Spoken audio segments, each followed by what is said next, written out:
Merci Max d'être là à nouveau. Et donc, merci à vous tous d'être là. Nous avons le plaisir de recevoir aujourd'hui à l'IHU Rodolphe Fischmeister et Cristina Molina, qui sont tous les deux des experts reconnus de l'électrophysiologie cardiaque. Rodolphe est à Paris-Saclay, où il est directeur émérite de son unité INSERM de recherche. Et Christina est à Hambourg, où elle dirige aussi un groupe. Et tous les deux ont donc une spécialité en électrophysiologie cellulaire autour du rôle des phosphodiesterase, et ils vont nous expliquer tout cela. Et Rodolphe a une brillante carrière, et on est très heureux de pouvoir bénéficier de son aide et de son expertise dans cette tâche de reconstruction d'une équipe d'électrophysiologie cellulaire qui nous fait actuellement assez largement défaut sur l'IHU. Donc merci beaucoup à vous deux de votre effort et de votre temps, et j'espère que ça va donner lieu à des échanges intéressants et fructueux. Merci. Merci beaucoup Pierre, à la fois pour l'invitation, pour la qualité des échanges. Moi j'ai beaucoup appris aujourd'hui, et cet environnement ici au Lyric est assez unique, et l'utilité, l'importance de développer ici un pôle fort d'électrophysiologie cellulaire me semble une évidence. Et donc si je peux aider d'une manière ou d'une autre à ça, maintenant que je suis émérite et que j'ai un peu de disponibilité pour ce genre d'activité, j'en serais heureux, à la fois pour Bordeaux, mais aussi je pense que c'est important au niveau national, d'essayer de maintenir et de développer plutôt une activité dans l'électrophysiologie cellulaire qui a été mon environnement toute ma carrière. J'ai choisi aujourd'hui de vous présenter brièvement mon laboratoire, enfin celui que j'ai créé, que j'ai dirigé pendant 25 ans, jusqu'à 2015, qui est maintenant dirigé par Ana Maria Gomez, qui est une équipe qui a rejoint l'unité de Montpellier il y a une dizaine d'années maintenant. Et l'unité donc qui est basée à la faculté de pharmacie de l'université Paris-Saclay. On était à Châtenay-Malabry jusqu'à il y a 6 mois. Maintenant, on est sur le plateau de Saclay, dans un tout nouveau bâtiment à Orsay, donc sur la commune d'Orsay. Cette unité, elle vise c'est une unité de recherche fondamentale qui vise à comprendre les mécanismes de signalisation dans le cœur, mais aussi dans les vaisseaux. On a toute une activité autour du système vasculaire,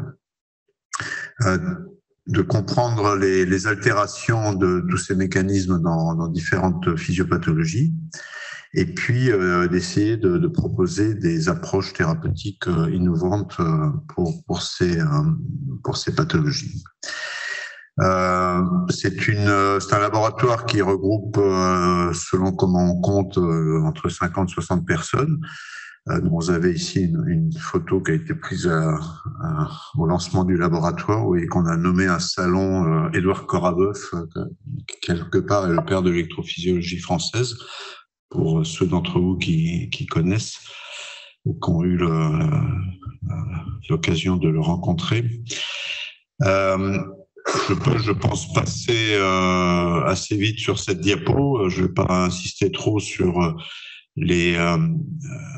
l'incidence des maladies cardiovasculaires au niveau européen, mondial, le coût sociétal, les incidences en termes de morbimortalité.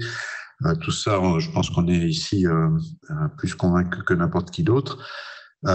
Et donc, c'est par rapport à tout ça que se situe notre activité, avec 3 équipes qui sont présentes dans l'unité. Une équipe qui est l'équipe 1, dirigée par Mathias Meriskay et Anne Garnier, qui était l'ancienne équipe de René Ventura-Clapier, pour certains d'entre vous qui la connaissent. qui s'occupe donc des aspects bioénergétiques au niveau cardiaque. L'équipe 2, qui est dirigée par Grégoire Van de Castel et Véronique Leblé, qui était mon ancienne équipe, qui est sur la signalisation des nucléotides cycliques. Et l'équipe 3, qui est dirigée par Jean-Pierre Benita et Anna-Maria Gomez, dont les problématiques sont la signalisation calcique et la physiopathologie. Tout ça au niveau de la cellule cardiaque, mais aussi de la cellule vasculaire. Et dans la cellule cardiaque, pendant longtemps, on se limitait à la cellule ventriculaire. On a maintenant toute une activité également sur la cellule pacemaker, nocino-atriale, et essayer de comprendre les mécanismes fondamentaux de la régulation du rythme cardiaque. Donc très très rapidement sur l'équipe 1, c'est tout ce qui concerne la fonction mitochondriale, mais aussi la biogénèse mitochondriale, que vous voyez illustré sur cette diapo. Et puis, on sait que dans l'insuffisance cardiaque, il y a une perte d'apport énergétique. On considère que il y a une maladie métabolique quelque part ou énergétique dans l'insuffisance cardiaque. Vous avez des diminutions d'ATP, de PCR, enfin créatine phosphate, et d'NAD et d'autres substrats. Et dans l'équipe, les chercheurs, ils étudient toute cette régulation énergétique, comment elle est affectée dans l'insuffisance cardiaque, les facteurs clés qui sont aux manettes. Il y a des facteurs de régulation, des facteurs de transcription, et PGC1-alpha est un facteur qui a été pas mal étudié dans l'unité, comment il est régulé, notamment par les sirtuines. Rôle de la AMP kinase ou des AMP kinases, etc. Donc ça, c'est essentiellement l'activité de l'équipe 1. Je n'en dirai pas beaucoup plus. Je suis pas moi-même expert dans le domaine métabolique, mais on a une activité bien reconnue dans ce domaine dans l'unité.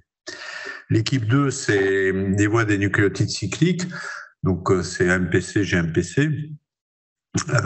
Ça, c'est plus dans ma sphère d'intérêt, avec tout ce qui régule la synthèse de ces nucléotides cycliques, tout ce qui régule leur dégradation, et par le biais de dégradation, de synthèse localisée, on a en fait toute une problématique qu'on a été parmi les premiers à démontrer, qui est la présence de compartiments intracellulaires différents pour l'MPC, différents pour le GMPC, selon qu'on active telle voie de synthèse ou telle autre voie de synthèse. Il y a beaucoup de récepteurs couplés aux protéines GS qui activent l'AMP cyclique. Il y a beaucoup de voies de stimulation du GMP cyclique, comme l'ANF, enfin l'ANP, le BNP, le CNP, les dérivés nitrés, monoxyde d'azote. Et tout ça, ça produit pas les nucléotides cycliques nécessairement au même endroit, et ça n'active pas forcément les mêmes substrats in fine. Et donc, c'est tout ça qu'on étudie dans cette équipe, à la fois sur le cœur, mais aussi sur les cellules vasculaires. Enfin, je veux dire sur la cellule musculaire, mais aussi sur la cellule vasculaire.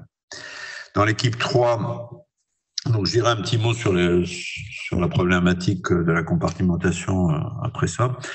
Dans l'équipe 3, on s'intéresse à la signalisation calcique, qui rejoint pas mal de préoccupations ici au sein du lyrique.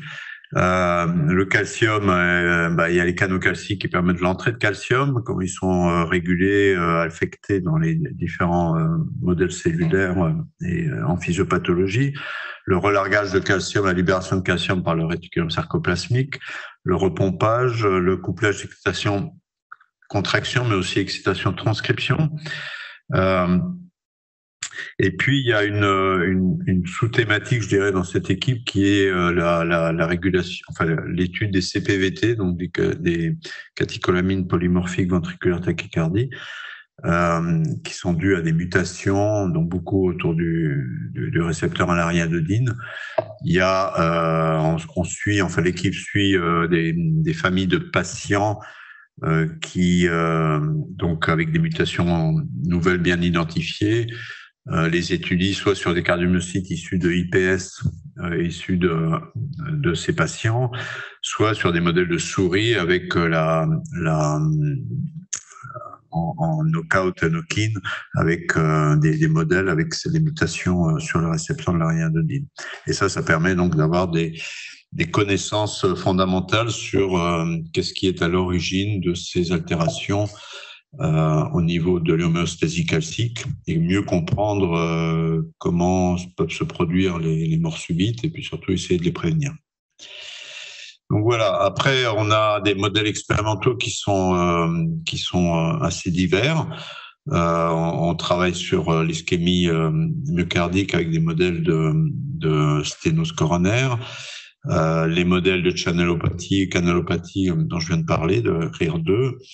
La cardiotoxicité aux anthracyclines aussi, ça c'est un projet Leduc dans lequel moi je suis impliqué pour essayer de comprendre le mécanisme de la cardiotoxicité qui est un problème majeur pour les anticancéreux et donc essayer de les prévenir ou de identifier les altérations très en amont, l'hypertension bien sûr, les problèmes d'obésité, diabète parmi d'autres modèles. Et puis l'hypertension artérielle pulmonaire aussi en collaboration avec l'unité 999 de Marc Imbert qui est à proximité. Voilà, donc on a tout un ensemble de modèles animaux qu'on étudie au laboratoire, avec aussi des techniques qui sont multiples, des techniques de in vivo, de télémétrie, d'échocardiographie, des techniques ex vivo sur le cœur entier perfusé en Langendorf. Ensuite, des techniques plus je dirais au niveau tissulaire sur par exemple le nœud sino-atrial disséqué et isolé pour mesurer des modifications, enfin des variations calciques en microscopie convocale, électrophysiologie en microélectrode, des myographes pour mesurer l'activité de vaisseaux, petits ou gros, des techniques cellulaires, alors ensuite l'isolement cellulaire, de cellules ventriculaires, d'oreillettes, de nœuds sino-atrial ou des cultures de cellules IPS humaines ou de modèles de cellules néonatales de rats. Bien sûr, le patch clamp, qui est une de nos techniques principales. Et puis, les choses classiques de biochimie, de biologie moléculaire, beaucoup d'imagerie, d'épifluorescence, d'utilisation de sondes de fret pour l'étude de compartiments intracellulaires. Et puis en énergétique, tout ce qui est mesure par oxygraphie de la fonction mitochondriale. Voilà, donc sur un axe plus en lien avec mes propres centres d'intérêt qui sont autour des nucléotides cycliques. Bon, bien sûr, la voie bêta-adrénergique bien connue, où la régulation du cœur par les catécholamines passe par la stimulation des récepteurs bêta-adrénergiques, bêta 1, bêta 2, principalement.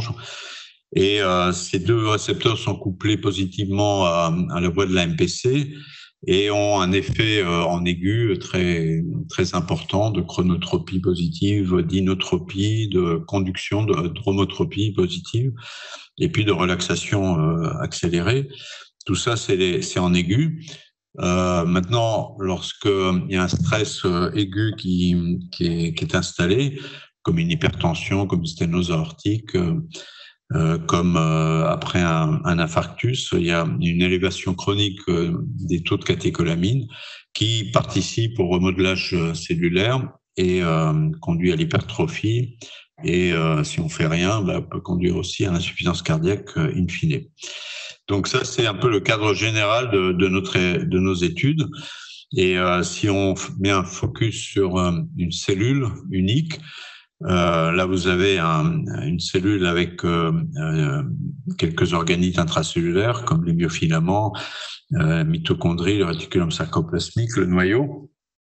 Et vous voyez qu'en fait, l'AMP cyclique qui est généré au niveau de la membrane sous l'action de stimulation des récepteurs bêta-adrénergiques peut créer en fait des élévations d'AMPC qui ne sont pas uniformes dans la cellule, mais qui restent localisées. Et cette localisation, qui a fait l'objet de beaucoup d'études dans notre équipe et ailleurs, est due principalement à la présence d'enzymes qui dégradent l'AMP cyclique, qui sont les phosphodieestérases. Ces enzymes, c'est toute une famille, une grande famille en fait, avec des grandes membres de chaque famille, et dans chaque membre de famille, il y a plusieurs gènes, et dans chaque gène, il y a plusieurs épissages. Donc au total, ça fait plus d'une centaine d'isoformes de phosphodieestérases différentes. Là, il y a simplement les principales exprimées dans le cœur. Elles diffèrent beaucoup. Elles ont à la fois des homologies et des différences. Elles ont des sites catalytiques qui sont pas très différents. Les différences sont subtiles, mais elles existent néanmoins. Par contre, ils ont des différences très importantes au niveau N-terminal, qui leur permettent de s'accrocher à certains endroits ou d'être régulés par d'autres kinases. Ils ont aussi des différences très importantes au niveau des affinités pour l'AMP cyclique. Certaines hydrolysent uniquement l'AMP cyclique, d'autres uniquement le GMP cyclique, je ne les ai pas indiqués ici, et puis d'autres hydrolysent les deux. Et vous voyez aussi que les affinités pour ces nucléotides varient énormément, du simple un facteur de 100 en fait entre les affinités. Et puis il y a aussi des différences importantes dans leur Vmax, c'est-à-dire dans leur vitesse maximale d'hydrolyse. Donc tout ça fait un système très compliqué, et on a fait une revue là, récemment, à la fin de l'année dernière, dans Nature Review in Cardiology, où on a essayé de résumer un petit peu tout ça, le rôle de ces différentes isoformes dans la cellule normale et puis dans la cellule hypertrophiée et en insuffisance cardiaque.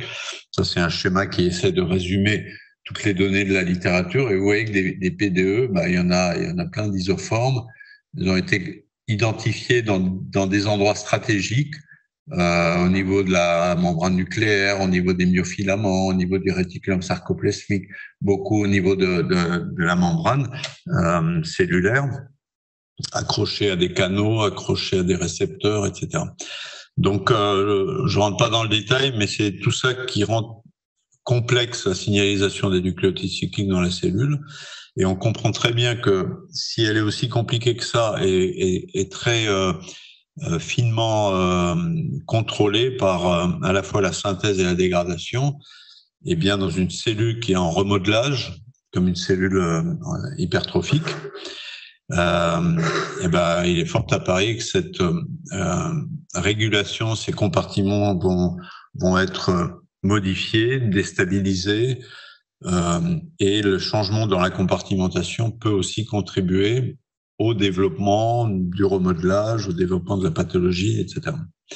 Nous, on a montré par le passé que certaines phosphodieestérases importantes, comme PDE3, PDE4, étaient down-régulées dans l'hypertrophie et dans l'insuffisance cardiaque.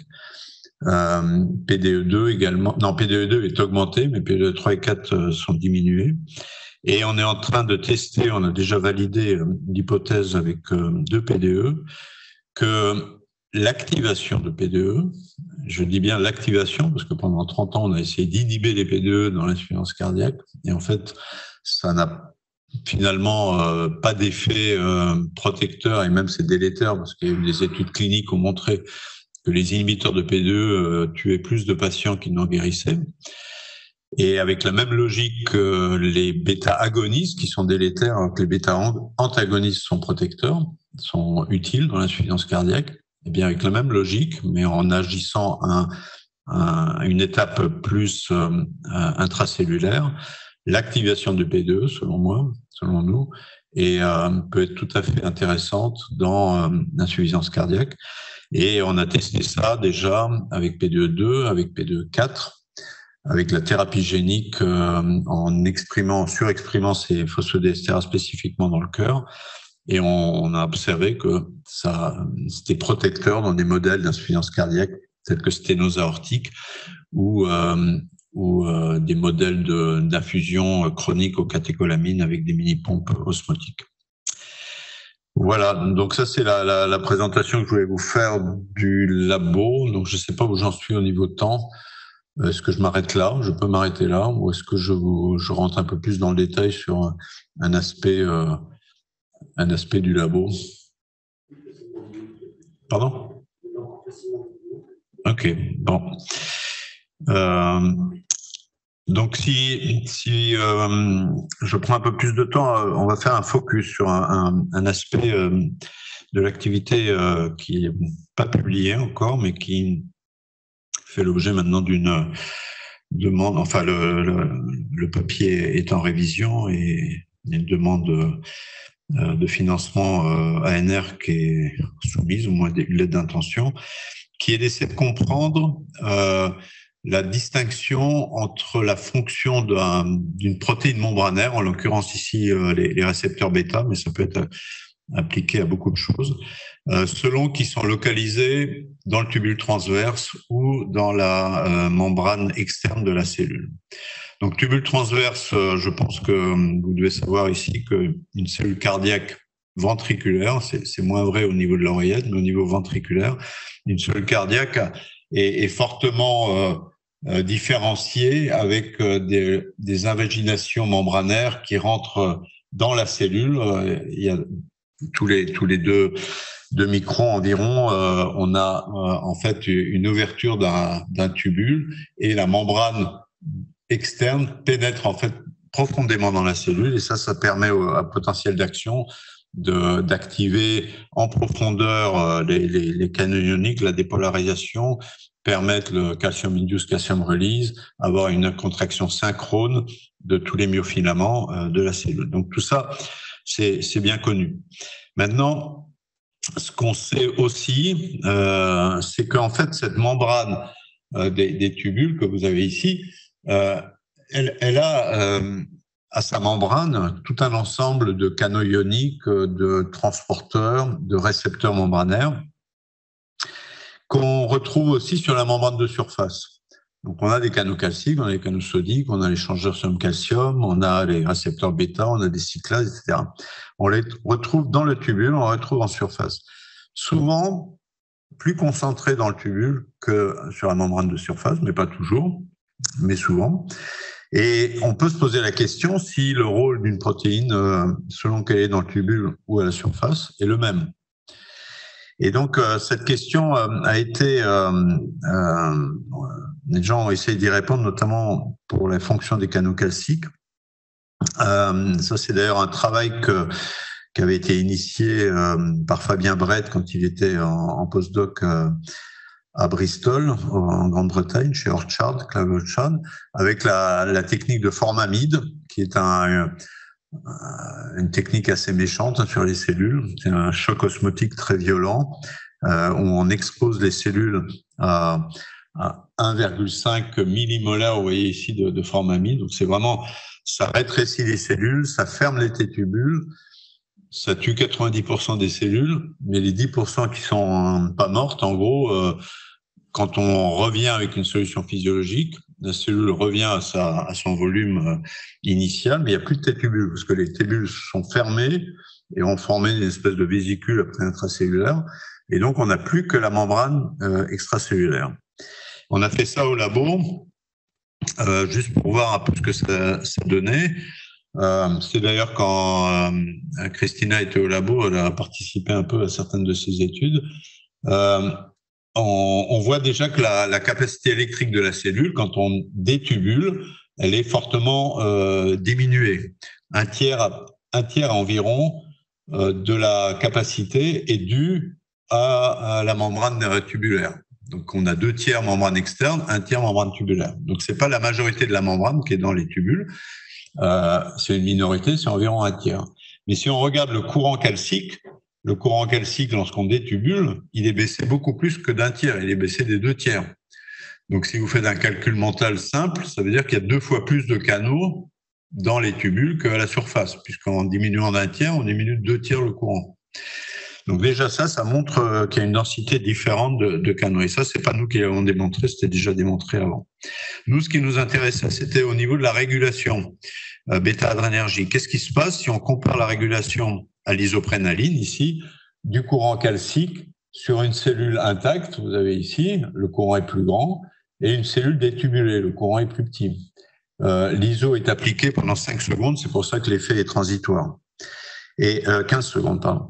Et si on met à la même échelle les deux signaux, vous voyez que la stimulation, la vitesse de montée est la même, mais par contre la décroissance, vous voyez, est très différente. Ça va beaucoup plus vite sur une cellule sans tubule que sur une cellule à tubule. Pourquoi on le sait pas, mais en tout cas c'est une observation qui nous a quelque part perturbés.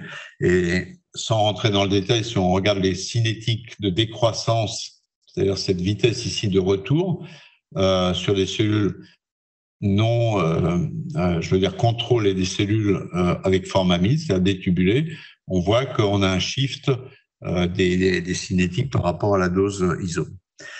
Maintenant, on fait exactement la même chose sur une cellule atriale. Là, il n'y a pas de différence. Donc, une cellule atriale, c'est du rat ici. Hein. Donc, une cellule d'oreillette de rat, sans ou avec forme amide. Il n'y a pas de changement au niveau de la capacité membranaire. Ça veut dire qu'il n'y a pas de tétubule, au moins dans ces cellules-là. Il n'y a pas de changement, du coup, dans l'amplitude du courant calcique. Et il n'y a pas non plus de changement dans la cinétique de la réponse ISO. Donc, c'est quelque chose qui est vraiment spécifique aux cellules qui ont le tétubule. On enlève le tétubule, il y a quelque chose de différent que lorsqu'on a les tétubules. Ça veut dire que les récepteurs bêta qui sont à la surface ne se comportent pas comme les récepteurs bêta qui sont dans les tétubules, quelque part. Ou alors les canaux calciques à la surface ne se comportent pas comme ceux qui sont dans les tétubules. Mais c'est avec la forme amide que l'on démontre ça. Et quand on travaille avec forme amide, comme j'ai dit, il y a 90% des cellules qui sont mortes. Finalement, on travaille sur des cellules qui sont survivantes, qui sont peut-être pas la cellule typique. Et puis en plus, peut-être que ça altère d'autres choses que simplement l'élimination de tétubules. Donc, on a voulu essayer d'avoir une autre approche. Et l'autre approche, ça faisait longtemps que ça me trottait en tête, c'était d'essayer de trouver une manière d'empêcher un ligand, un agoniste, un antagoniste d'un récepteur, de pénétrer dans le tétubule, simplement parce qu'il est trop gros. Au départ, on avait essayé de faire avec des nanoparticules, en se disant, ben voilà, on va coupler à des nanoparticules un agoniste bêta-adrénergique, et puis la nanoparticule est tellement grosse qu'elle ne va pas rentrer dans le tubule, du coup, ça devrait activer que les récepteurs de la surface. Et donc, on élimine les récepteurs des tétubules, mais sans abîmer la cellule, sans détubuler. Bon, les nanos n'ont pas marché aussi bien qu'on espérait. Donc, tout ça, c'est une collaboration en cours avec un labo qui est l'Institut Galien, qui est un labo de physico-chimie. Ce qu'on a fait, par contre, ce qui marche, c'est qu'on s'est aperçu que si on greffait l'isoprénaline ou une autre molécule avec du PEG, donc le PEG, c'est polyéthylène glycol, qui peut être avec des chaînes plus ou moins grosses et plus ou moins longues. Là, on a travaillé du PEG 5000 et on a couplé le PEG 5000 d'abord avec une sonde fluorescente, fluorescéine ou le FITC. Et on voit ici que si on teste l'FITC, donc l'FITC, ça rentre dans le milieu extracellulaire, et là on voit la cellule qui baigne dans l'FITC et le FITC rentre dans les tubules transverses, comme on voit ici. Maintenant, si on fixe le PEG, enfin le FITC au PEG, ben on a la fluorescence à l'extérieur, mais on n'a pas du tout de fluorescence dans la cellule. Donc, quelque part, on s'est dit, tiens, c'est bizarre quand même, le PEG et le FITC, c'est pas gros, hein, le PEG et le FITC, on s'est dit, au niveau taille, ça devrait rentrer dans le tétubule. Mais ça n'a pas l'air de rentrer. Donc, on s'est posé la question de savoir si c'était pas par hasard, parce que il y a la matrice extracellulaire, qui est quand même dense, et qui peut-être présente un frein au passage de ces molécules. Donc, on a refait la manip avec le contrôle négatif du PEG-FITC qui rentre pas. Et on a traité les cellules à la neuraminidase, qui digère les acides sialiques de la matrice extracellulaire. Et quand on fait ça, eh bien, on voit que le PEG-FITC pénètre dans le système tubulaire et rentre. Donc, on a en fait quelque chose où on fixe un ligand à une chaîne carbonée de 5 kilodalton qui l'empêche de rentrer dans les tubules transverses. Et donc, on est dans cette situation-là. C'est-à-dire que si on utilise, maintenant, si on imagine qu'on va mettre du PEG avec de l'isoprénaline, agoniste bêta-adrénergique, eh bien, l'iso sans PEG, il va activer les récepteurs à la membrane externe et dans le tubule. Mais avec PEG, il devrait activer que les récepteurs de la membrane externe. Donc c'est ça l'idée. Donc on a fait ces manips. Je rentre pas dans le détail du greffage, de la purification, de tout ça qui a été fait à l'Institut Galien, mais on a donc identifié et synthétisé du PEG-ISO, donc l'isoprénaline greffé au PEG, et purifié à plus de 99% de pureté. Et ensuite, on s'est dit, bon, maintenant qu'on a ça, il faut quand même vérifier que ça se lie au récepteur. Avant de faire sur les cellules cardiaques, on a fait sur des cellules en culture. Ici, c'est des cellules CHO exprimant soit le récepteur bêta 1, soit le récepteur bêta 2. Et on a regardé ce que ça donnait sur ces cellules en binding. Et en binding, on voit que on compare l'isoprénaline avec le PEG-ISO. Eh ben, on a un déplacement avec le PEG-ISO par rapport à l'isoprénaline seule, mais on a un shift important de la molécule PEGylée par rapport à la molécule non PEGylée. Et un shift qui peut aller jusqu'à 2 unités log, jusqu'à une centaine, voire même 200 de shift. Et donc, on s'est posé quand même des questions de savoir à quoi ça s'était dû.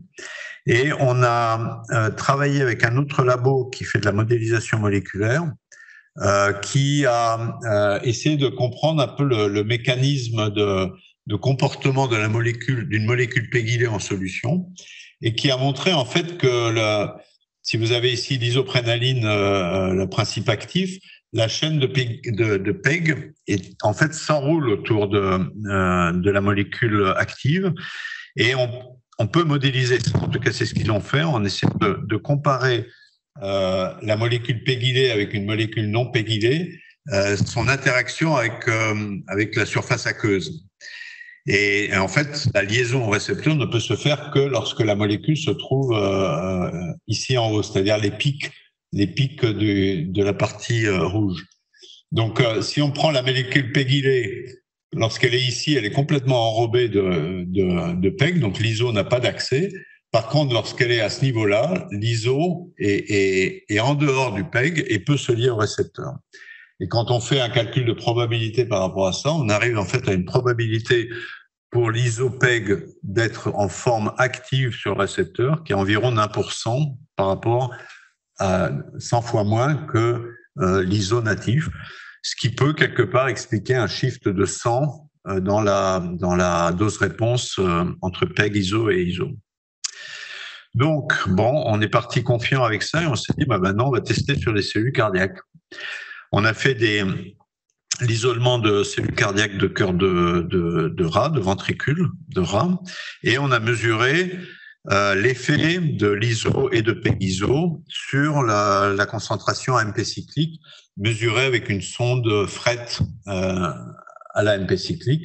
Je pense que Christina présentera dans son topo un peu le principe de la sonde FRET.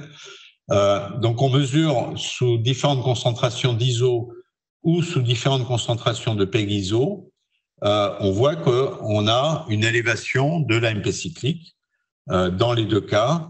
Mais si on compare les deux, on voit que l'ISO d'abord s'est shifté à gauche, et ça, c'est pas surprenant, puisqu'on a un facteur 100 dans le binding, mais on a aussi une différence de l'effet max. C'est-à-dire que l'ISO est plus efficace que le PEG-ISO au niveau de la stimulation maximale. Bon, ça c'est la première information qu'on a eue. Après, on s'est dit, on va regarder sur des paramètres fonctionnels. Donc, le courant classique, c'est un des paramètres fonctionnels. Et là, on a comparé 2 doses, une d'ISO et une de PEG-ISO, qui sont différentes d'un facteur 100. Donc, normalement, ils produisent la même élévation, d'après la courbe précédente, la même élévation de la MPC. Est-ce qu'ils produisent le même effet sur le courant calcique? La réponse est oui. On a fait ensuite de l'ionoptics pour mesurer les variations de calcium ou les variations, alors ici c'est calcium, voilà, ici c'est longueur, entre PEG-ISO et ISO. Vous avez ISO à gauche et PEG-ISO à droite.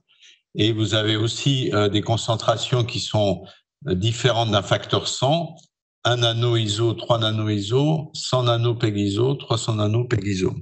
Et on trouve là aussi les mêmes stimulations.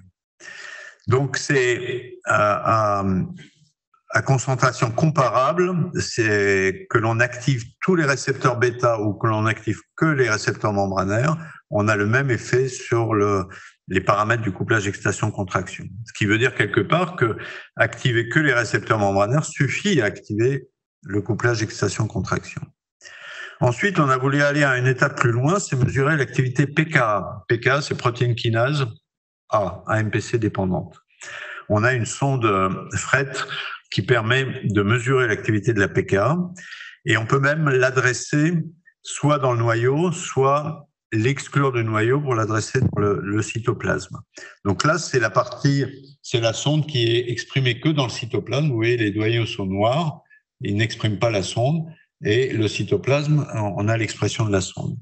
Et avec cette sonde, on compare à nouveau ISO et PEG-ISO, et on a grosso modo la même chose, mais toujours décalé en termes de concentration, avec des effets qui sont globalement identiques en amplitude.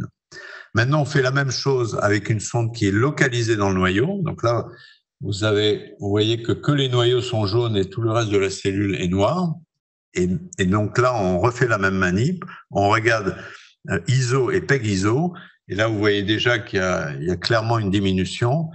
Et si on regarde au niveau stat, on voit qu'il n'y a pas seulement un shift, mais il y a une forte diminution de l'effet nucléaire, de l'activation nucléaire de la pKa lorsqu'on utilise PEG-ISO qui active que les récepteurs membranaires, comparé à l'ISO qui active membrane et tubule. Et donc on se dit, si ça se trouve, c'est les récepteurs bêta qui sont dans les tubules qui sont préférentiellement couplés à l'activation de la pKa dans le noyau, sachant que l'activation de la pKa dans le noyau est un phénomène transcriptionnel qui active un certain nombre de gènes importants dans le remodelage hypertrophique. On a voulu essayer de quantifier un peu ça de manière plus précise.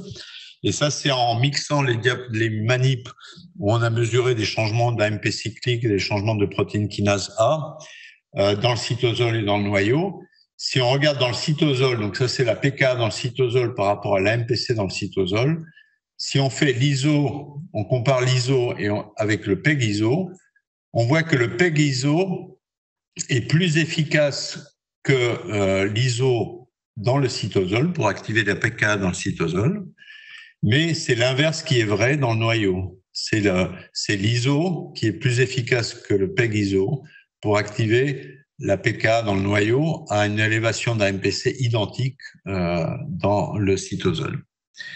Et la dernière manip, après je m'arrête, c'est la mesure de niveau de phosphorylation des protéines dans les noyaux. Donc, on a purifié les noyaux de cardiomyocytes et on a utilisé un anticorps qui reconnaît tous les sites de phosphorylation pKa. Donc, c'est toutes les protéines nucléaires phosphorylées par la pKa. Et on a regardé comment ces niveaux d'expression de ces protéines phosphorylées varient selon qu'on stimule les cellules avec l'ISO ou au PEG-ISO. Et on voit, là encore, en utilisant deux concentrations qui diffèrent d'un facteur 100, que le PEG-ISO est beaucoup moins efficace que l'isoprénaline au niveau de l'activation de la phosphorylation dans le noyau. Donc, conclusion de ce travail, c'est que les récepteurs bêta-adrénergiques à la surface externe sont suffisants pour activer le couplage excitation-contraction, mais que les récepteurs bêta-adrénergiques dans les T-tubules jouent un rôle un peu différent. Eux, ils sont préférentiellement connectés à la régulation de la pKa dans le noyau. Et puis, cette approche d'encombrement stérique, qu'on appelle exclusion strategy, la stratégie d'exclusion par encombrement stérique, qu'on a utilisé là pour les récepteurs bêta. On est en train de faire des manips avec des antagonistes bêta-adrénergiques, avec des agonistes bêta 1, bêta 2, et on a aussi des constructions avec des dihydropyridines, comme la nifedipine, pour essayer de distinguer les canaux calciques de type L dans le T-tubule par rapport à la membrane. Enfin bon, c'est tout un champ, et donc ça peut s'appliquer à pas mal d'autres récepteurs et protéines membranaires que uniquement les récepteurs bêta-adrénergiques. Voilà, et donc ça, c'est mes collaborateurs, c'était toute une thèse de Marion Barthé, et j'ai indiqué une ancienne postdoc, Yoon Kyung-son de Corée, et puis Christiane Molena, quand elle était au labo, elle a fait quelques-unes des premières manips sur les cellules formamides.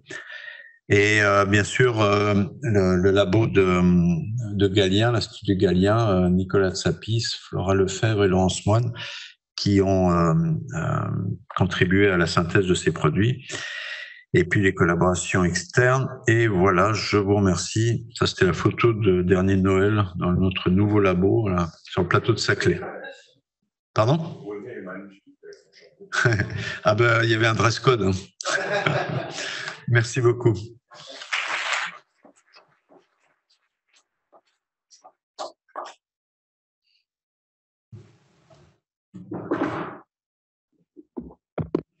Merci beaucoup pour cette présentation. J'avais une question, mais vous l'avez en partie adressée dans les conclusions. C'était est-ce qu'il y a une différence entre les bêta 1 et bêta 2, justement, sur vos résultats? Mais une autre question que j'avais, c'était comme ce que vous avez montré pour la formamide, est-ce que vous avez essayé l'isopégylé sur des cellules qui ne sont pas tubulées déjà à la base, comme les cellules atriales, pour voir, premièrement, est-ce qu'il n'y a pas un effet aspécifique de cette pégylation? Et deuxièmement, du coup, par rapport à vos conclusions, comment se passe la régulation pKa dans le noyau cellulaire, dans ces cellules qui n'ont pas de tubule T? Merci pour la question, parce que comme ça, je sais qui a revu le papier. Ah non, c'était pas moi. Non, mais c'est des questions qu'on a eues justement dans la soumission, et c'est tout à fait logique. On a fait déjà énormément de contrôles, je pense, mais on nous en demande plus, parce que c'est vraiment quelque chose qui est potentiellement un outil nouveau, potentiellement intéressant, et donc faut bien baliser, quoi. Donc déjà, on a testé le binding sur des cellules qui ne sont pas tubulées, les CHO ne sont pas tubulées, quoi. Donc là, on voit ce que ça donne en termes, au moins en termes d'affinité sur les récepteurs. On retrouve les mêmes changements d'affinité sur une cellule, mais ça ne répond pas totalement à la question. Mais bon, ces manips-là sont prévus de faire, quoi. Dans la révision, on aura ça. Et bêta 1, bêta 2 aussi, ça faisait partie des questions posées, quoi. Sur des cardiomyocytes altérés, type ischémique ou... Alors ça, oui, ça on le fera pas pour le papier, parce que c'est dans le projet ANR, quoi. C'est à plus long terme. Il faut déjà faire cette première étape de validation de l'approche, de la méthode, et puis après, oui, on va refaire tout ça sur des cellules, sur des modèles pathologiques, hein. Sachant qu'il y a quand même une limitation qui est que pour pouvoir utiliser les sondes fret, on est obligé d'infecter les myocytes avec une construction adénovirale. Ça veut dire qu'on est obligé de garder les myocytes en culture pendant 24-36 heures minimum. Et on sait que la culture altère aussi le réseau des microtubules, des tubules transverses. Donc, voilà. Merci beaucoup, Rodolphe, pour cette présentation qui était très stimulante. Et effectivement, le résultat, notamment sur ce que tu appelles la contractilité, m'a surpris. Et donc, je voudrais avoir quelques précisions. Si je comprends bien, enfin, votre approche de la contractilité, c'est de mesurer sur des cellules isolées, c'est ça, une amplitude de raccourcissement à charge nulle. Oui, oui, elles ne sont pas chargées. Donc, on n'est pas vraiment sur de la contractilité. Non, c'est du raccourcissement des sarcomères, mais à charge nulle. Ouais. Et donc, à ce moment-là, on est un petit peu moins surpris parce qu'on se dit effectivement que la bande de tous les sarcomères qui sont au voisinage de la membrane contre une charge nulle devrait effectivement se rapprocher de l'amplitude de raccourcissement que l'on obtiendrait même si tous les sarcomères se raccourcissaient. Donc, est-ce que vous avez prévu ou est-ce que tu penses qu'on obtiendrait le même genre de pression de développer, le même cinétique de développement de la pression sur soit des cardiomyocytes chargés, soit si vous pouviez faire cette manip sur un cœur isolé en Langendorf, par exemple, où là, on aurait quand même peut-être moins de sarcomères recrutés ou sur des temps plus longs. Et en termes de véritable contractilité, on pourrait s'attendre quand même à ce que tubulté ou pas tubulté, ça soit quand même pas la même chose. Ouais. Alors sur, tout ça, c'est des bonnes questions. De le faire sur du cœur isolé perfusé, oui, on a prévu de faire ça. Il faut synthétiser beaucoup de PEG-ISO. Voilà, c'est un peu plus contraignant, quoi. Sur une cellule, on n'a pas besoin autant que sur un cœur. Donc, il y a cette contrainte-là, mais on peut le faire. On peut aussi, mais ça, on ne l'a pas au labo, mais j'ai vu que vous l'aviez ici, donc on va peut-être faire les manips ici, c'est d'attacher les cellules, quoi, d'avoir une tension au niveau ionoptique et de pouvoir tester ça, quoi. Mais il faut pouvoir... oui, enfin, a priori, ça peut être fait ici. Ouais.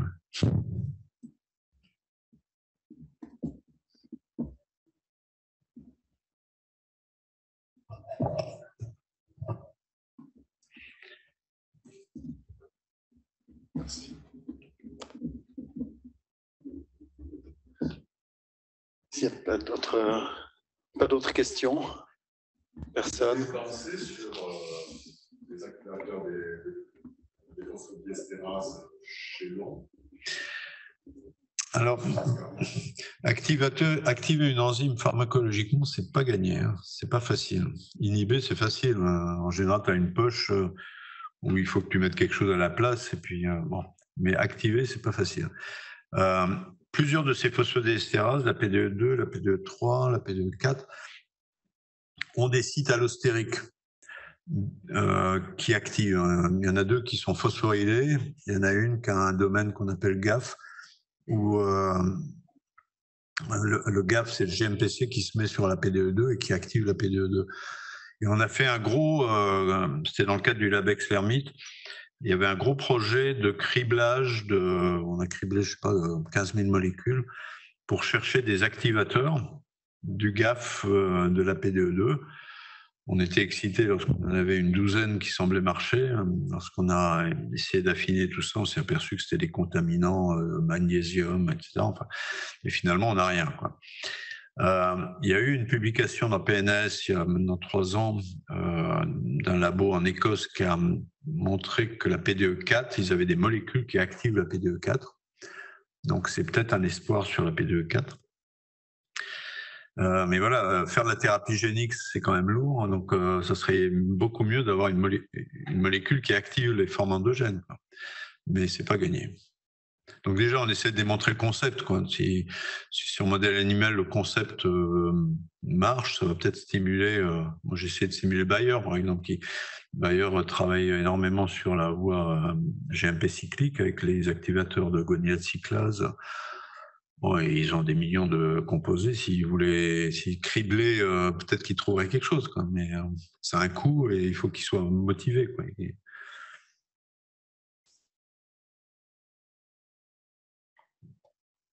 Merci Rodolphe pour ta présentation. Je me demandais s'il ne serait pas intéressant d'essayer de retubuler ces myocytes. Tu as dit que la culture se faisait sur 36 heures. Est-ce qu'elles reviennent à un état un peu plus physiologique ou elles restent détubulées pendant cette période? Comment tu veux retubuler? C'est un peu le Graal. Les cellules détubulées sont pro-rythmogènes. Donc, si on prend le problème à l'envers, on pourrait peut-être avoir un gain de fonction en appliquant cette stratégie. Ouais, je la connais pas, quoi. Mais si tu as une recette, ça peut être utile. Donc, au cours du temps, en culture, elle reste totalement détubulée. Pas totalement, mais c'est Karine Sipido qui avait fait un travail. On a regardé le papier avec Christina hier, je crois. Il y a déjà une dizaine d'années ou même plus, où ils ont regardé en culture, mais dès 12 heures culture, il y a déjà perte de tubules progressivement avec le temps. Alors est-ce qu'après ça revient? Je ne sais pas, mais en général, les cellules se dédifférencient après. Mais bon, oui, celui qui trouvera la bonne recette pour les maintenir en place, ça peut être utile.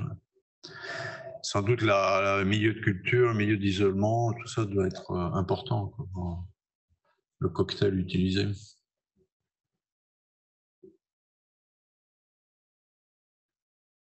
Est-ce qu'on sait s'il y a une différence d'expression? Est-ce qu'on sait s'il y a une différence d'expression des isoformes de PDE situées au niveau des tubules T versus la membrane latérale? Non, on ne sait pas. Et c'est aussi, surtout par rapport aux premières séries de manip où les cinétiques de retour à l'ISO sont différentes. Le retour d'une stimulation à l'ISO, nous, on sait que les phosphodiesterase jouent un rôle important. Là. Si elles sont plus actives, ça va décroître plus vite. Or, ça décroît plus vite lorsqu'on détubule. Donc, on peut penser qu'il y a plus de phosphodiesterase sur la membrane de surface que sur la membrane des tubules. Mais bon, voilà, ça nécessite un peu plus de manip pour le démontrer. Et je pense qu'avec les composés PEGylés, voilà, si on peut activer à PEG-ISO, par exemple, parce qu'on peut faire, une fois que la preuve de concept est là, on peut faire plein de choses. On peut PEGyler, par exemple, on a déjà la forme PEGylée de l'athénolol, donc bêta-bloquant, et on met ça en présence de l'isoprénaline, et du coup, il n'y a que les récepteurs des tubules qui vont être activés. Puisque le PEG-alprénol ne va pas entrer les tubules, il va bloquer. Voilà. Donc, on peut à la fois activer que les surfaces ou activer que les T-tubules. Et donc, on fait ce type de manip avec inhibiteur de PDE et on regarde.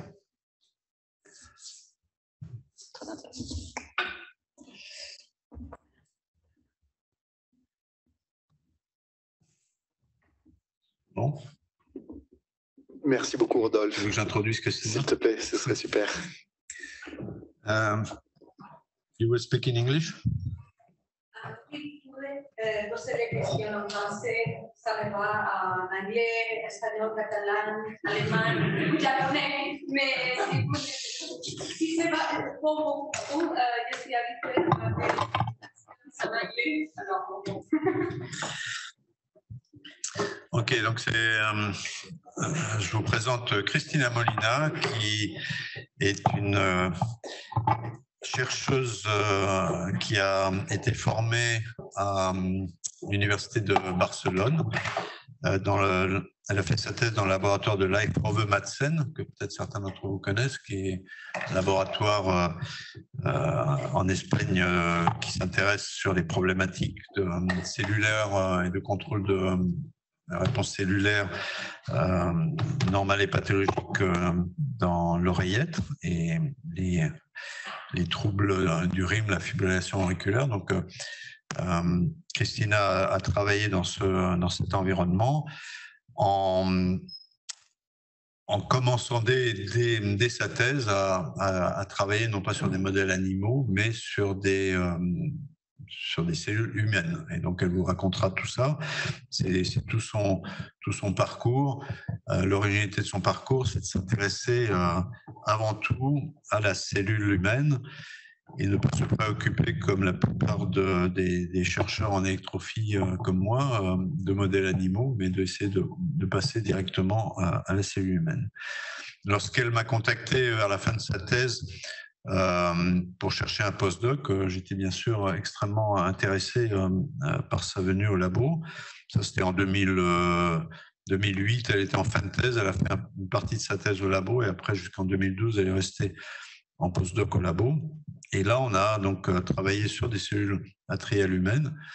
Elle a établi les collaborations nécessaires avec les chirurgiens cardiaques à proximité, c'était à l'hôpital Jacques-Cartier de Massy, où elle allait chercher au bloc opératoire les morceaux de tissu. Elle attendait patiemment que les chirurgiens coupent l'appendice droit, comment on appelle ça, l'auricule droit, voilà. Et puis, dès que c'était coupé, mettez une bouteille thermos dans le liquide de conservation et hop, au labo qui était à 10-15 minutes. Et là, elle a mis en place la technique d'isolement de culture qui s'est améliorée considérablement et qui lui a permis de développer tout un ensemble de stratégies derrière sur ces cellules. Et donc, le reste, elle va vous le raconter, je pense. Sinon, c'est pas la peine que je parle. Donc, c'est avec plaisir que je suis venu vous rendre visite avec Christina, parce que c'est clair que son intérêt, qui est vraiment lié à essayer de comprendre au niveau cellulaire les mécanismes de troubles du rythme, en particulier de la fibrillation auriculaire, d'une part, d'autre part, le fait qu'elle s'intéresse vraiment à une approche chez l'homme directement, me semblait que c'était tout à fait dans vos préoccupations. Merci, Christine. Merci beaucoup. Et merci beaucoup aussi pour l'invitation. Yes, 90%. So, more than 90% of the new drugs okay, no? Okay. So 90%. More than 90% of the new drugs fail when going to clinical trials.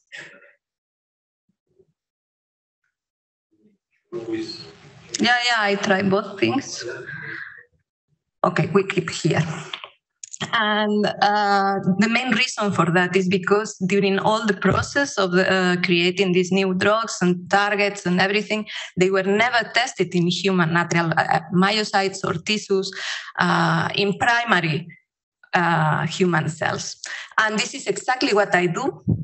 I'm a cellular cardiac electrophysiology working with human natural myocytes.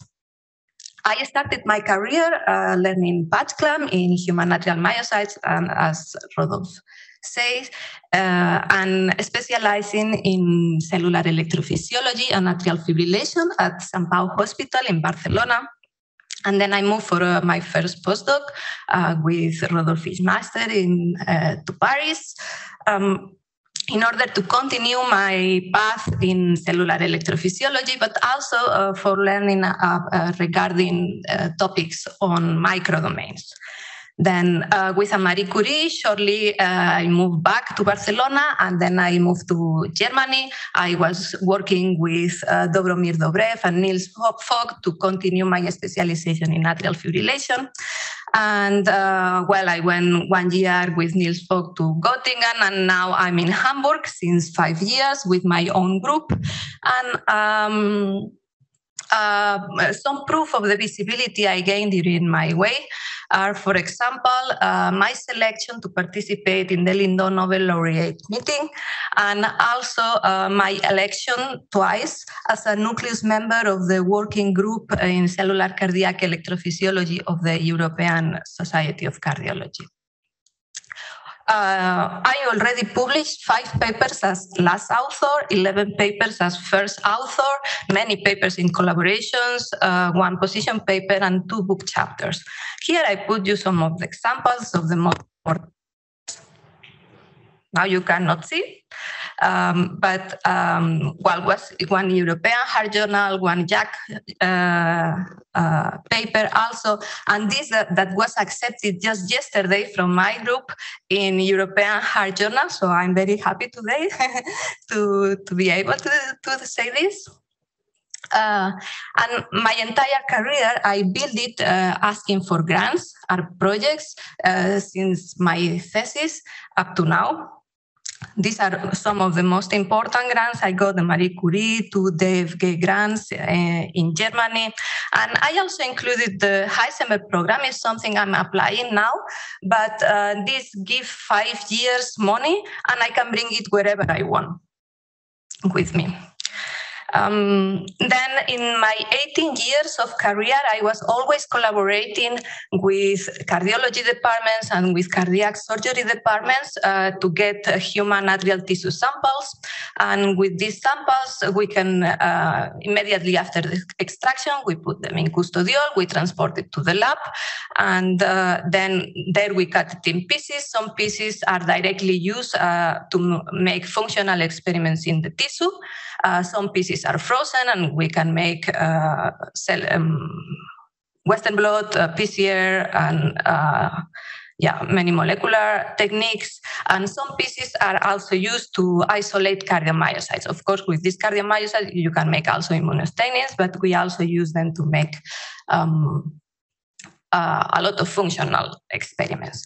And I know you have here a special technique that allows you to isolate myocytes from the epicardium and endocardium in the atria, and it's a special technique of here, lyrics.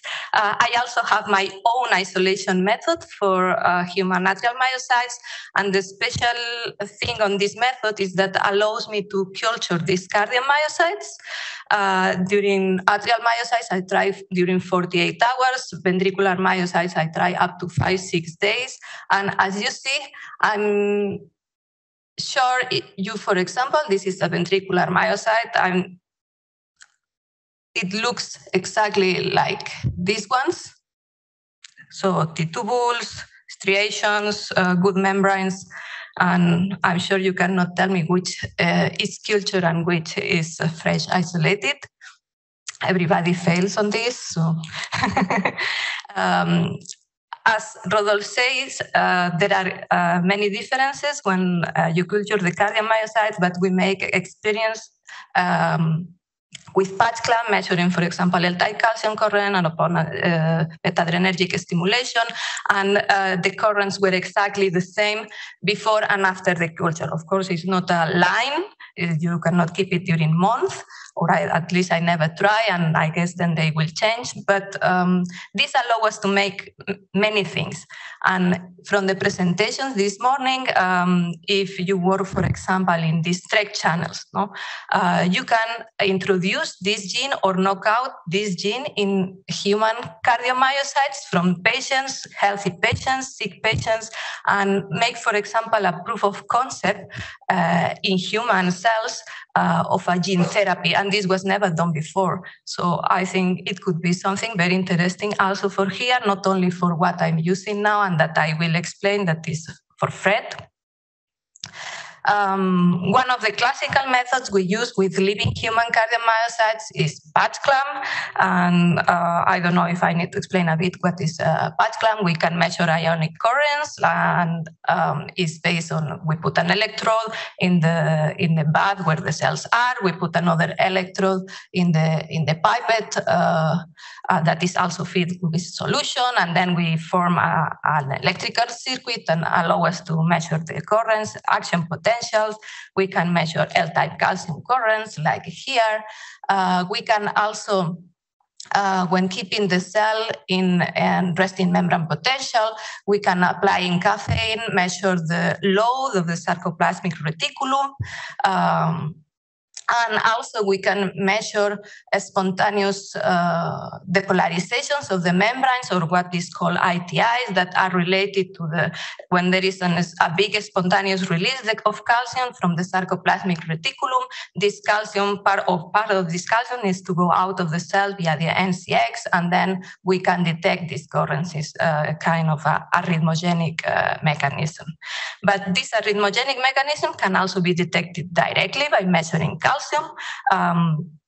And there are different ways depending on how good the microscope is. We can charge the cells with a calcium fluorophore indicator and measure a line in the cell, what is called line scan.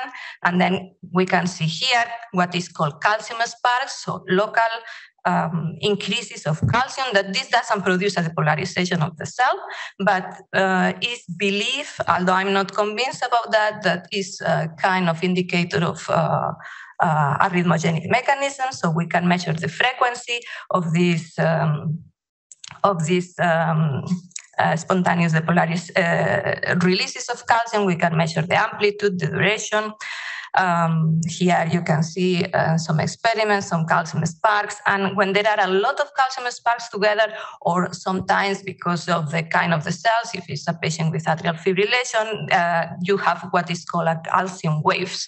And then here you have a depolarization of the membrane, and you can detect an ITI current.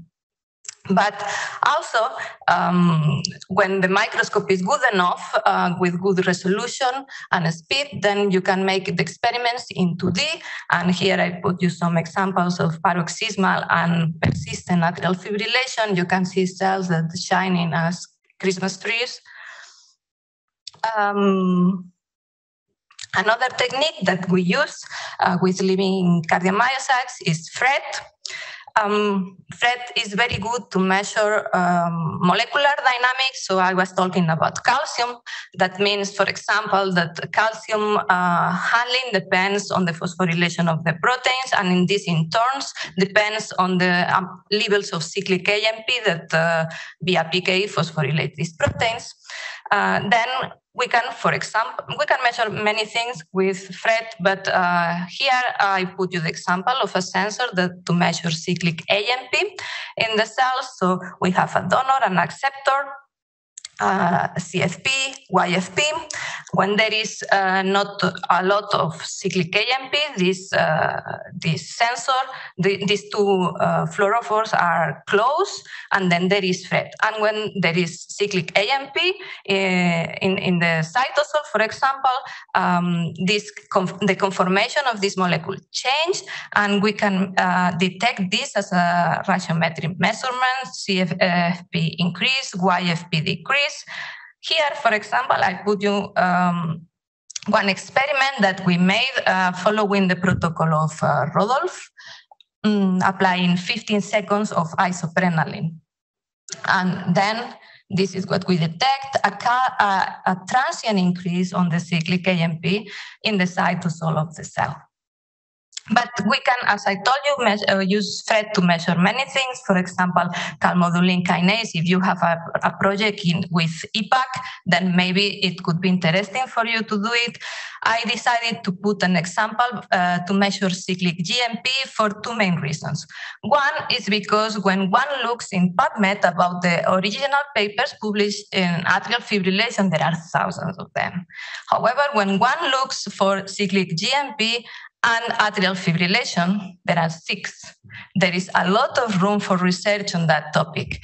The other reason why I choose this example is because at the beginning of my talk, I told you most of the new drugs fail when going to clinical trials because they were never tested in human myocytes or in human tissue. And but there is also the other way around. Many things, many drugs are discarded because they don't work in mouse. And maybe they work in human. And this is the case for cyclic AMP, for example, for the enodonor, for SNAP, for example.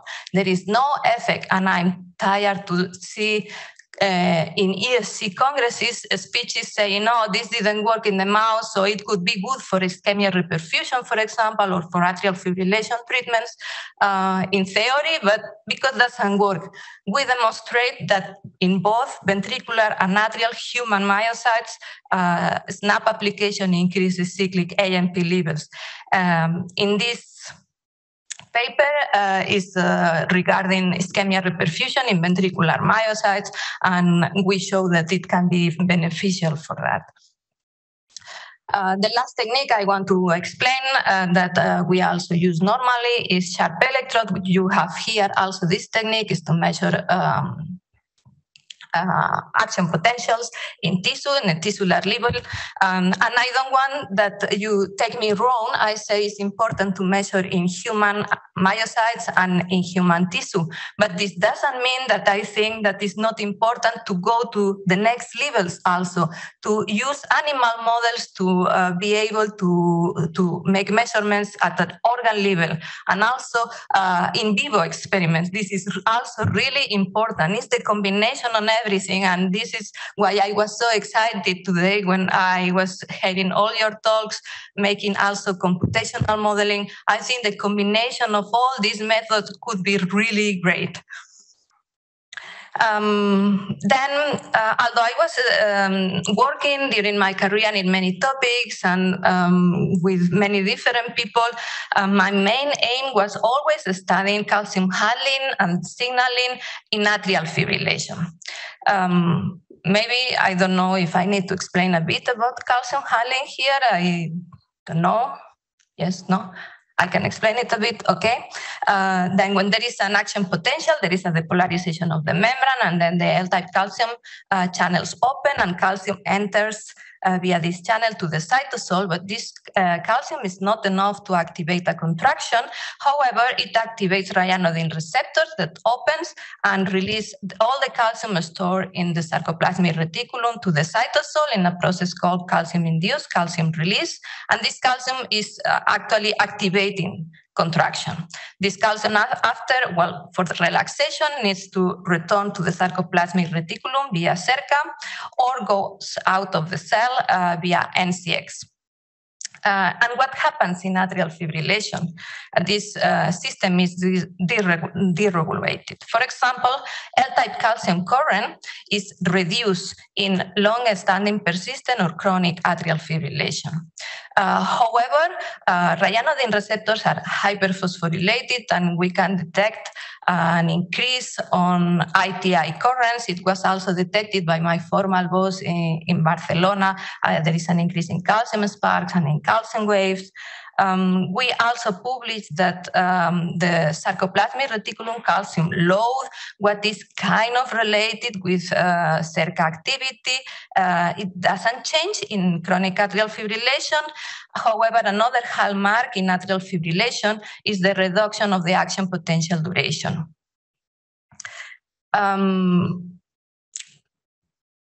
Okay, now we also study what happens in postoperative atrial fibrillation. In this case, for example, L-type calcium current is not changed. However, we still detected an increase on ITI currents, so related to ryanodine receptor activity, with no change in the sarcoplasmic reticulum calcium load and with no change in the action potential duration. So there are different remodelings depending on the kind of atrial fibrillation that we have. For example, also many patients that has atrial fibrillation, also they have heart failure. What happens in these patients? In this case, we also detect a reduction in the L-type calcium current. And although there is still an increase on the ITI frequencies, this increase is not significant in reality in chronic fibrillation together with heart failure, although it is when we talk only about heart failure. There is no change also when the both pathologies are together in the sarcoplasmic reticulum calcium load. And interestingly, when heart failure is together with atrial fibrillation, we detect a similar decrease on the action potential duration that we were detecting in chronic atrial fibrillation. And I'm sure you are not surprised when I tell you that all this system is influenced by the autonomic nervous system. So when there is an activation of G protein coupled receptors or a sympathetic activation, there is an increase of cyclic AMP and via PKA. There is a phosphorylation of key proteins for calcium handling, troponin, phospholaminin, SERCA, perhaps sarcolipin, what is atrial specific, ryanodine receptors, cell-type calcium channels. And for example, by applying norepinephrine, epinephrine, or isoprenaline, there is an increase on the L-type calcium current. And also, because of this increase, there is a reduction on the irregular bit-to-bit patterns when increasing the frequencies, like what is the case, for example, in atrial fibrillation. There is also phosphorylation of ryanodine receptors, and we can detect an increase on ITIs and calcium sparks and waves.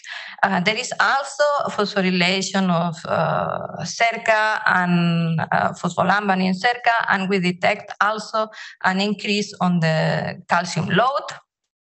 And Christ, Ursula Ravensgrupp, and Uli Schotten in Maastricht all detected an increase on the force of contraction in both sinus rhythm and atrial fibrillation, although in atrial fibrillation, when we applied epinephrine, or isoprenaline, although this increase is blended in atrial fibrillation compared to sinus rhythm.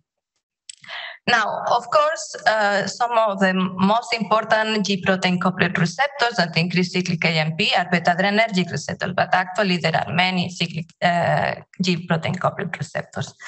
Another ones, for example, are adenosine A2A receptors. This is also, the activation of these receptors also increases cyclic AMP, but interestingly, they don't increase all the phosphorylation in all the compartments that we were talking before. For example, the activation of these receptors doesn't increase L-type calcium current.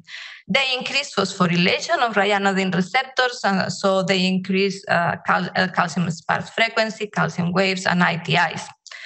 But also there is no effect on the calcium load. And I think this is very interesting because somehow we have a situation where the activation of a G protein receptor increases cyclic AMP, and this can go to many targets in the cell. However, the activation of different G protein coupled receptors all increase in cyclic AMP, they don't touch the same targets. How is this possible? And the answer is compartmentation. And some of the enzymes, main enzymes responsible of this compartmentation are phosphodiesterase, as Rodolphe explained to you.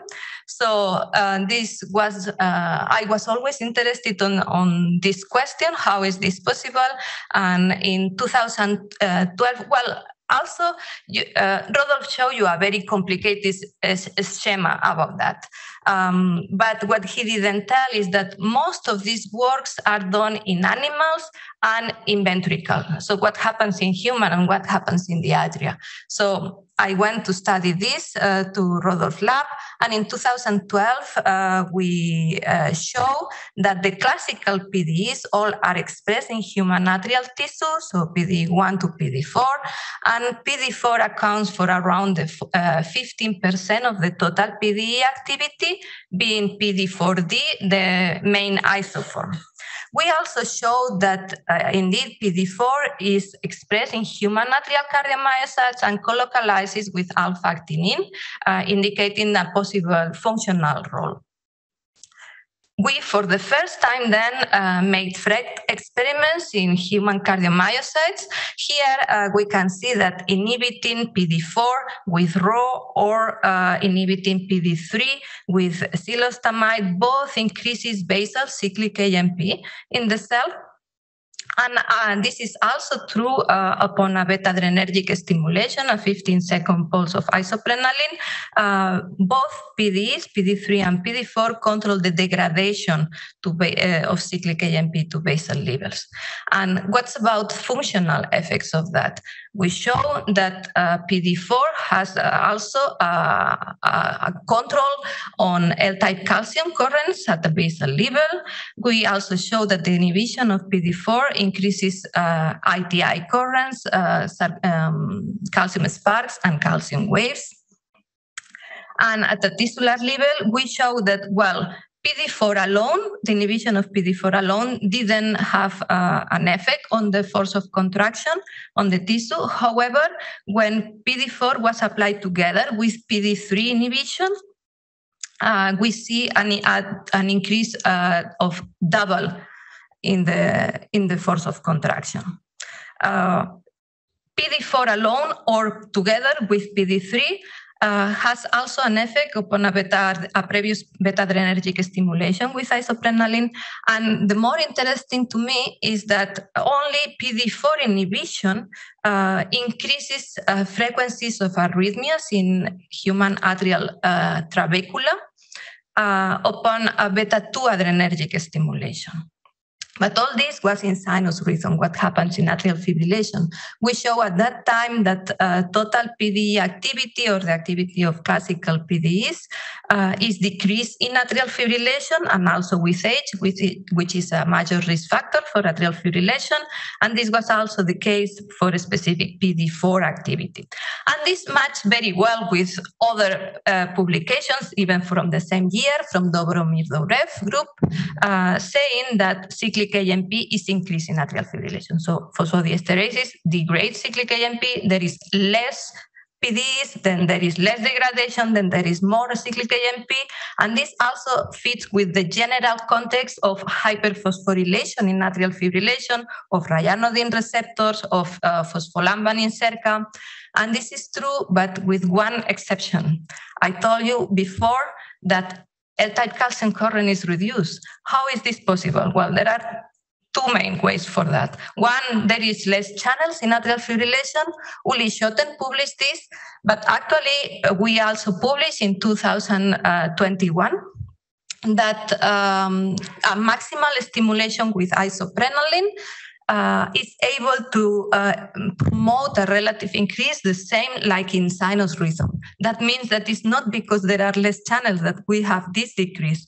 So again, what can be the reason? Compartmentation. Perhaps there is one PDE in this specific compartment that makes that there is less cyclic AMP or more cyclic AMP into this compartment than change the amplitude of the current. And this is the paper that just get accepted yesterday. We demonstrate in my group where there are two isoforms of PDE8, so PDE8A and PDE8B. Joe Pippen states demonstrate that PDE8A is in mouse cardiomyocytes controlling ryanodine receptors, but we show that actually PDE8B is an atrial-specific PDE that is upregulated in atrial fibrillation and colocalizes with the L-type calcium channel. The inhibition of this PDE increases cyclic AMP into the L-type calcium compartment. Also, the inhibition of this PDE increases L-type calcium current to sinus rhythm levels and also slightly prolongs the action potential duration, giving an explanation why in a hyperphosphorylating context with less PDEs and more cyclic AMP and more activity of most of the key proteins for calcium handling, there is a reduction of the L-type calcium current and explaining all the electrical remodeling that we have at cellular level. And indeed, my group was very active these years, making a mapping of what happens with PDEs in human atrial cardiomyocytes in order to make the make schema that Rodolfo was showing to you. And for that, we use FRET sensors that are targeted for specific compartments in the cell, ryanodine receptor, in the membrane, in the cerca, and I can show you here this. We build this schema now. If wants to come, yeah. So I cannot see it in my screen, but here, okay. I cannot have the mice, but you can see that there is PDE 8, 2, 4, 3 in sinus rhythm together in the L-type calcium channel, and there is PD3 and also PD4, PD8A in the ryanodine receptor. Then each compartment has a specific PDs, but we also show that in chronic atrial fibrillation there is a strong remodeling on all these PDs, in the amount of these PDs and the localization of them. And with this, I would like to close with a message that I think we should work together, we should overcome, we should combine our methods, we can make it much better of what things were done and improve drug screening results, improving this 90%, and performing experiments also in a more correct way, using less animals when there is not so need. And this picture, for example, is a sculpture that was put illegally in one of the more popular promenades in Hamburg as a protest for animal testing. And this is a big, big, big topic in Germany. Many labs closed because of that. And in Hamburg, every week there are big demonstrations. Well, not now, since COVID, people was more worried about dying. Now, starving to death for Ukraine, but start again little demonstrations every week in front of UKE. And the interesting thing on this sculpture is that although it was put there in the middle illegally, the city of Hamburg decided to keep it. And this is very strange for Germans. Germans stick to the rules. No matter what, they stick to the rules. So normally they would remove it, but the city made a statement, say, no, we keep the sculpture. And this was something very important. And I think we should all keep this in mind. So thank you very much for your attention. And I'm waiting forward for your questions.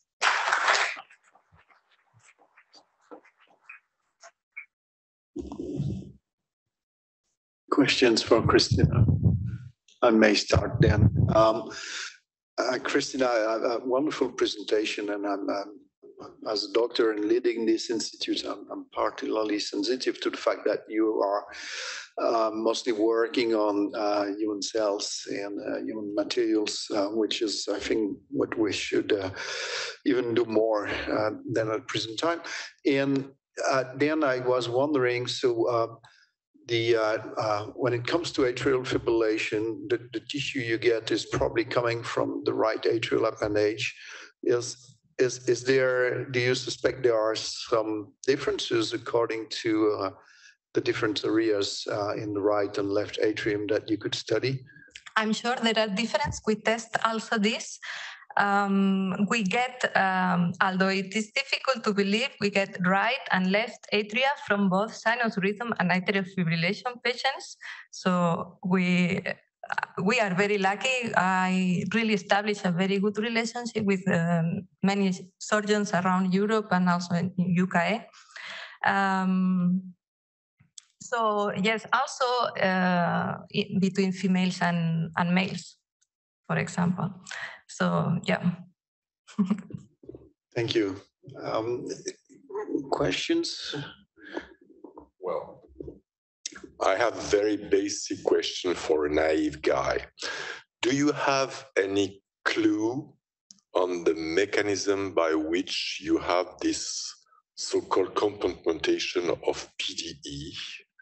Why do you have this heterogenic distribution of these enzymes? And do you think there is any room for changes in cytoskeleton? Yes, it's a very interesting question.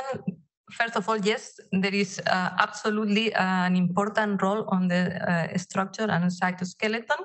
I didn't include this here, but for example, we have a collaboration with Julia Gorelik and she is interested in the T-tubes and she is working now in atrial fibrillation with human cells, and then she asked me for help and in the effects of beta-adrenergic stimulation and how this changed the remodeling. Regarding the enzymes, well, if you think that every specific activation for a specific G protein coupling receptors create different effects in the cell. All this is a very tight regulated system. And that's why the picture is so complicated. It's not only about PDEs, it's about ACAPs and about many other proteins involved. And I think this is why we have so many different PDEs. And I also think that when we know which PD is controlling each compartment or which ACAP, we need to understand how this is regulated, and maybe we can find atrial-specific targets that we can treat in patients without affecting the ventricle, for example. And psilocybin was one of the first PD inhibitors tried in patients. It didn't work in long-term treatments, killing patients. But I think the reason is because PD3 is affecting so many targets, right? But I think we can really go more in detail and really find specific treatments. Okay. Thank you, Christina, for the presentation. I have a couple of questions. First, maybe just methodological question about your FRET approach for measuring cyclic AMP. Do you know what the affinity is to cyclic AMP, and does that affect in any way? I know your time constants are quite long, but does that affect in any way dynamics that you're measuring, depending on whether it's low or high affinity? Yeah, this is very important to choose the right sensors. If it's possible to choose between different sensors, of course, it's not always possible. The affinity of this for cyclic AMP is very high. Also, one should think about, for example, I think it's very important especially when going to do these experiments in organs, in rabbit or mouse hearts, the pH. The pH can affect a lot some of these sensors, the sensitivity. And so it's a very important question, and one really should take care of this and make sure that it's really measuring what is thinking. So you have different types of sensors that do the same thing? Yeah. Okay. Then another question was, maybe a naive question, but about your calcium results in atrial fibrillation human cardiomyocytes. I was wondering, what is the part of, I'm assuming you have calcium, diastolic calcium overload in those cells, or maybe not. And what is the part of calcium inactivation of the L-type calcium current in the reduction of the current that you see? Does that play any role, or is that I think like you, and that's why, although it's much more work, normally I make experiments just with patch clamp, and also when needed for specific questions, do it in confocal together with patch clamp, for example. One can do like do ion optics, and then knowing that is, of course, when put a calcium indicator is buffering the calcium also, right? But still, when you have effects between, the buffering should be more or less the same. When you compare to patients, then the effect maybe is bigger of what you are calculating, but you have it anyways, also in the load. Okay. And a final question, maybe more a philosophical question about future, and also what Rodolphe presented about potential therapeutic approaches of modulating PDA activity. So if I understood correctly, you show that an AF PDA8 is upregulated, the other PDAs 1, 2, 4 are downregulated. So if you think of either trying to inhibit PDA8 or increase activity of the others to cure AF, what is the downstream impact on the ventricles? Because I think Rodolphe said that, but I'm not sure about which PDE isoforms, but if you want to cure heart failure, it might be interesting to actually increase activity of PTA, but if you increase activity of your PDEs, sorry, but not PDA, PDEs, in the atria, it might actually be deleterious. So what is the right, is there an approach that would benefit the atria without impacting the ventricles, or vice versa? Yeah, actually, it's a very smart question, but my approach is a bit different of what Rodolphe was thinking. I don't know if the approach correct for in general PDEs would be inhibiting or activating. But in this specific case for PDE8B, that is atrial specific, not affecting the ventricles, one needs to think that patients nowadays are treated with nifedipine, for example, so calcium blockers. And one should think, yeah, but then it means this is good because you have an increase of calcium in the cell that promotes this antiarrhythmic effect. So calcium spikes, calcium waves, everything. So one looks for reducing the calcium, not for increasing. And the way they make it is, or one of the ways is giving to the patient calcium blockers. And this reduces L-type calcium current. But the problem to me, when you reduce the current or when in chronic atrial fibrillation patients is that you reduce also contraction. And this is the way we do it now because we have no other way, but I don't think this is the best way. Also thinking in personalized medicine. Of course, I would never do this inhibiting PDE8 in a patient with paroxysmal atrial fibrillation, but because the problem is another one, is not the L-type. But once the cell pass for all the remodeling, and the last thing that is changing is L-type, perhaps it's because it's something one should not change. Nature is know what it's doing, but when you reach this point, and in this kind of patients, now during more than 10 years, there are many groups working in solving the problem with the ryanodine receptors, CAM kinase inhibitors, whether it's good or bad. Or so when we have a treatment for solving this, what happens with the L-type? We need also to solve that, or because, and that's why I think it's important this. Okay, thank you.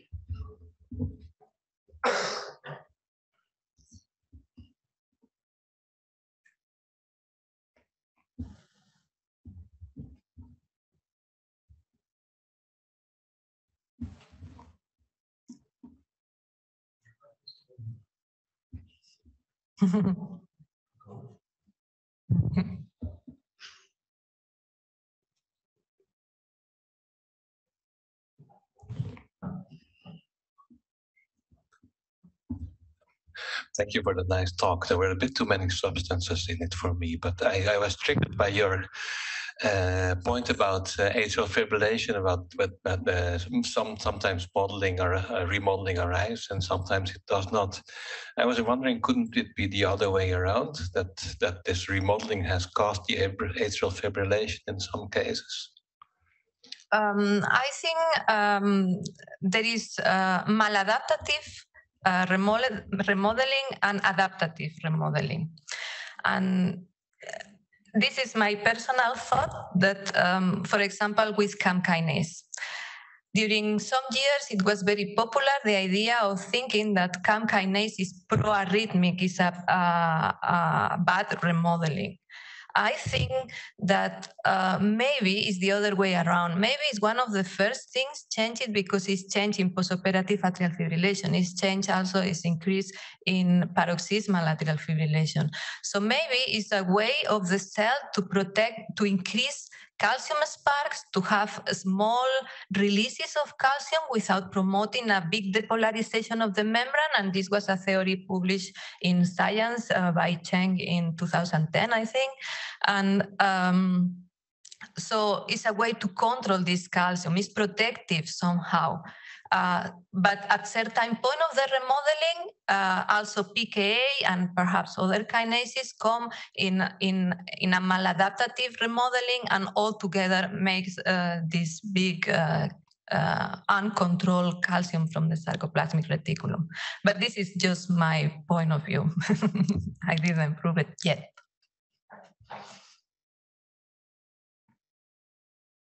I don't know if I answered your question, Santa. Yeah.